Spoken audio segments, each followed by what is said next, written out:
Welcome to an all-new episode of the Snicklefritz HideOut. Taking it back to number 1, we have an all-new format and the same piss-poor attitude. Old favorites and brand new segments. And so, without further ado, say hello to our spaced-out host, Captain Awesome!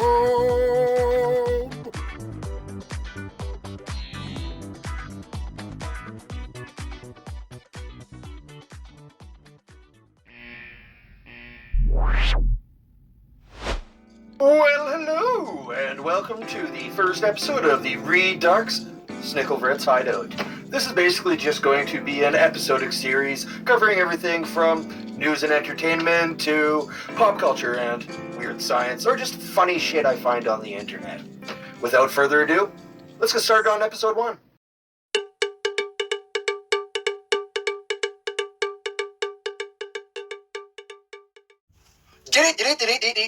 Alright, well, welcome to the fake news. We are just going to be, in our first episode here, covering some of the bigger stories starting off the new year, 2024. Probably the first biggest one was on January 1st. They released the first installment of the long-awaited Epstein flight logs. There was a few surprises on there. One of the big ones was actually Stephen Hawking. Push me, and then just touch me, till I can get my satisfaction. In big Canadian news, there's the story of Rebel News reporter Derek Menzies being arrested for assault for trying to ask Deputy Prime Minister Chrystia Freeland a question as she walked down the street. He was later released without charges, but Rebel News says they will be suing the RCMP. The long-standing tensions between Palestine and Israel have escalated in 2024. Armed conflict has resulted in several casualties, and as a result, protests on both sides of the conflict have appeared in Western countries, notably Canada and the United States. As with pretty much every conflict over the last few years, this one has been deeply politicized and endorsed on either side by various media, celebrities, and talking heads. Certain Jewish advocates have voiced concerns over what they feel is open anti-Semitic content at some of the pro-Palestine demonstrations, but their concerns are falling largely on deaf ears. The organizers, attendees, and supporters of a previous protest which took place in Canada, the Freedom Convoy, in regards to vaccine mandates at the time, have also voiced their concerns, feeling that they were treated unfairly. Whereas current protest attendees are generally characterized positively by media and politicians, and I've seen stories where local police have been seen delivering them coffee and donuts. You'll remember that the convoy attendees were treated very much differently, villainized by media and politicians, and ultimately trampled by horses.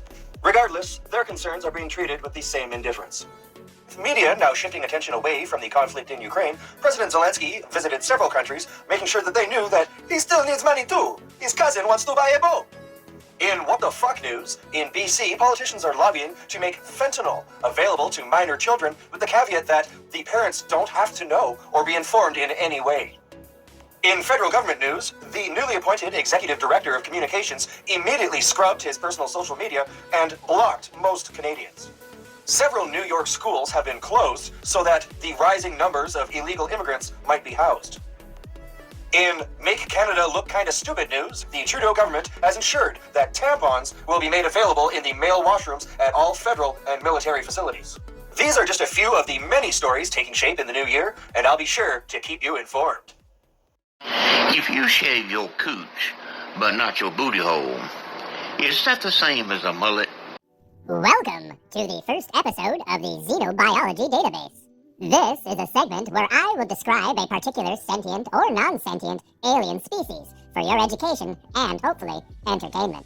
Our first profile, the Acklay, might be recognized from the Star Wars franchise and is of the non-sentient variety. The Acklay is an amphibious crustacean of immense size and foul temperament that inhabits the oceans of Vendaxa, a verdant world with a highly developed ecosystem. Their small eyes allow them to see in underwater darkness and protect them from their world's harsh sunlight, although they are nearsighted.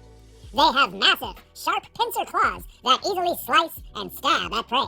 And yet, while they are indeed from the crustacean family, they also have traits of a reptilian genus, namely large jaws filled with deeply embedded needle-sharp teeth and tough, leathery, scaly skin. Acklays are especially valued as gladiatorial beasts in the Outer Rim worlds, as their tough hides and fierce attitude makes them harsh opponents that are very difficult to kill. They do not have especially large stomachs, but to accommodate their often sizable prey, the creature's stomach can stretch to fit large amounts of food at one time. This section of their body is particularly vulnerable, as the flesh covering is not as tough as the rest of their hide. Acklays have an extremely high metabolism for creatures their size, giving them a lot of energy.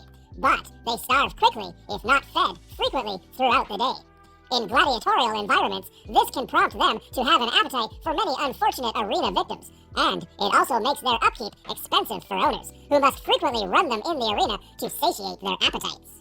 Like some reptilian species, acklays have a bony neck plate that they display to intimidate opponents. This also protects the acklay from overhead neck attacks. In addition, acklays can use this plate as a type of weapon by bucking and weaving their heads to and fro to strike an opponent. Acklays walk on the tips of their claws, seeming to glide on toe point like dancers. Yet these claws are lethal for an acclay's adversary. During combat, the acklay uses its claws like hatchets, waving them about to slice its opponents to bits, or to pinion its prey to the ground like a skewer weighing several tons. An acclay's claws are long enough to enable the beast to attack at a safe distance from its victim. These hardened appendages have little to no feeling, but rising from the joint of the main talons is an additional claw that is somewhat sensitive. Sensory hairs, or cilia, lining the surface of the exoskeleton claw, allow an acklay the sense of touch. It is also able to sense its prey's body electricity with its cilia.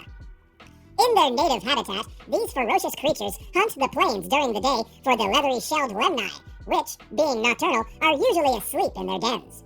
At night, acklays return to their lairs on shore to rest. Under the ocean surface, they feed on schools of fish that they can suck into their gaping, toothy maws.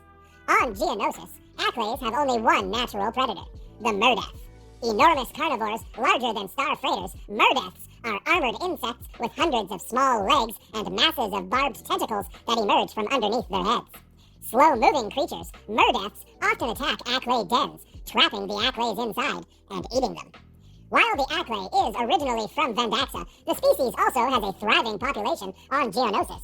Largely renowned for its droid technology, Geonosis also became well known as a hive of gladiatorial gaming and executions. One of the most popular species transferred to Geonosis was the acklay, which was then bred for arena entertainment. A new mutant subspecies of acklay has appeared, larger and fiercer than its genetic relatives, a result of the chemical pollution contained in its habitat in the Golba pit of Geonosis. This new subspecies is different from the primary acklay in that its outer shell is a glossy black. The mutant acklay has heavier claws than its relative, and it is even able to hunt successfully in the dark, murky waters of the Ebon Sea. In addition, the mutant acklay can breathe underwater and is a highly skilled swimmer, allowing it to prey upon creatures not typically hunted by acklays. Overall, the mutant acklay is larger and tougher than its cousins, and will absorb considerably more damage before it is brought down. Acklays may have been exported to worlds other than their traditional habitats to serve as live weapons during the Clone Wars. Records of the 501st Legion indicate that the unit was attacked by packs of acklays in the wilds of the outer rim planet of Felucia, then under Commerce Guild control. It is possible that the Confederacy of Independent Systems was able to move acklays from one loyal world to another without drawing attention to the shift within the scientific community. This theory has some support due to the fact that initial clone reports were unable to name the creatures, whereas if the acklay had been native to or expected on a planet, the clones would have been briefed on them. At present, there are no indications that acklays remain on Felucia, perhaps a testament to the 501st's effectiveness. This concludes the profile on the acklay.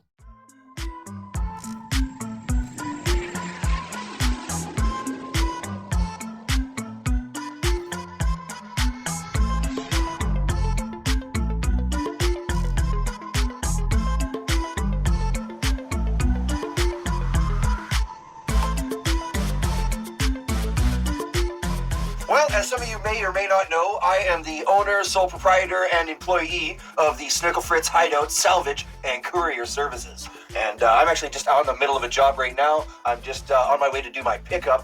I gotta call in and make sure I'm good to land here. Snicklefritz Spelunker, you are approaching the station in lane. Please proceed to subsection. Done! Thank you. Have a nice day.